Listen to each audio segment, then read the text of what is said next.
Kita tahu sekali maksud zahiriyah, kita tahu dah maksud batiniyah. Ingat tu.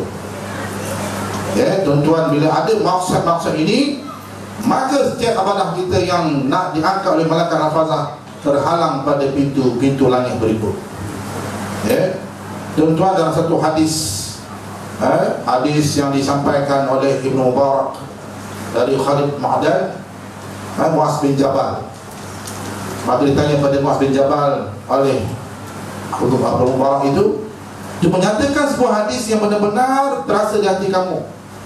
Maka Muaz bin Jabal diam, dan diamnya lama, dan dia menangis teresak-esak, seakan tidak akan keluar apa-apa pun dari mulut Muaz bin Jabal itu.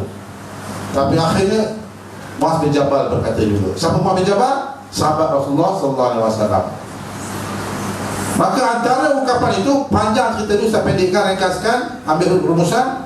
Di dalam hadis itu menyebut, Muaz bin Jabal mengatakan bahawasanya Allah jadikan langit dan bumi ini, dan Allah jadikan juga malaikat hafazah untuk membawa segala amalan-amalan ini untuk diangkat melepasi pintu langit 1, 2, 3, 4, 5, 7 dan sebab kepada Allah Subhanahu Wa Taala. Maka ringkaskan, Ustaz Umar, kita ringkaskan bahawasanya kisah amalan-amalan soleh ini diangkat oleh malaikat hafazah ini melalui pintu yang pertama, tetapi terhalang, tuan-tuan, kerana ada mengumpat. Ini sebab apa? Kena ada maksud, waktunya ada maksud zahiriyah tadi. Maka terhalang pada langit pertama kerana ada sifat mengumpatnya itu. Dan sekiranya lepas pintu langit yang pertama ini, maka akan dibawa pada minggu pintu langit yang kedua. Maka kedua dan sekalian, kalau ada amalan-amalan kita ni, tuan, melakukan semuanya kerana nak kunjungan dunia semata-mata, maka juga akan ditolak oleh malaikat pintu langit yang kedua ini. Dan sekiranya pintu langit yang pertama lepas, pintu langit yang kedua lepas juga, maka akan lepas pintu langit yang ketiga. Kalau ada takabur di sini, kalau ada sombong dengan Allah SWT, juga akan ditolak oleh amalan tersebut.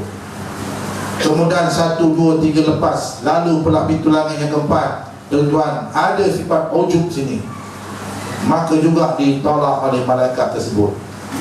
1, 2, 3, 4 lepas, lalu pula pintu langit yang kelima, ada hasad, pun ditolak juga amalan orang itu.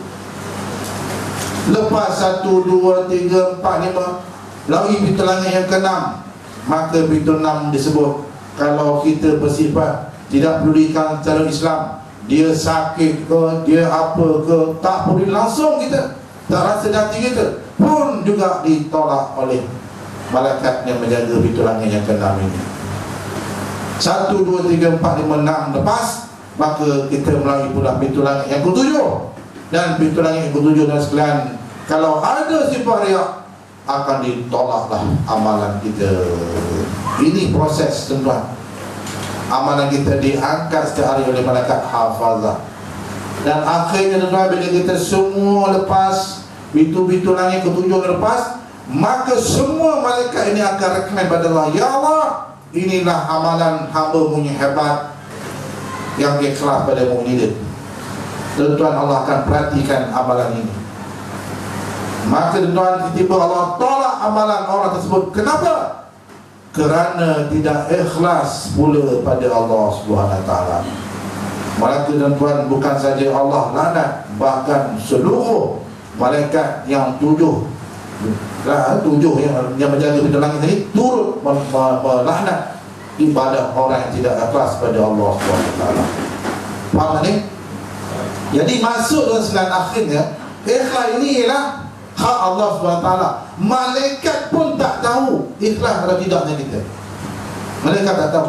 Bermakna ikhlas ni Allah saja yang tahu. Maka itu, tuan-tuan, amalan kita mesti berpangsi kepada ikhlas pada Allah. Dalam haji pun Allah minta ikhlas. Wa atimmul hajj wal umrata lillah. Sempurnakan haji umrah kerana Allah. Sebab amalan-amalan ikhlas inilah yang Allah terima saja. Wa ma umiru illa liya'budullaha mukhlisina lahu-d-din. Tanpa ikhlas, tuan-tuan, amalan kita tak terima oleh Allah SWT. Maka itulah kita kena berdoa siang malam Rabbana taqabbal minna innaka antas samiul alim. Rabbana taqabbal minna innaka antas samiul alim. Ya Rabb, terimalah amalan solat kita ni. Kita tak tahu adakah sembahyang kita Allah terima, sedekah kita terima, puasa kita terima. Kita rasa ni Allah terima saja, sedangkan kita tak pernah pun bicara agar Allah terimalah semua amalan kita. Inilah dalam doa Nabi siapa? Doa Nabi Ibrahim alaihi salam, doa Nabi Ismail alaihi salam di Kaabah itu. Ini doa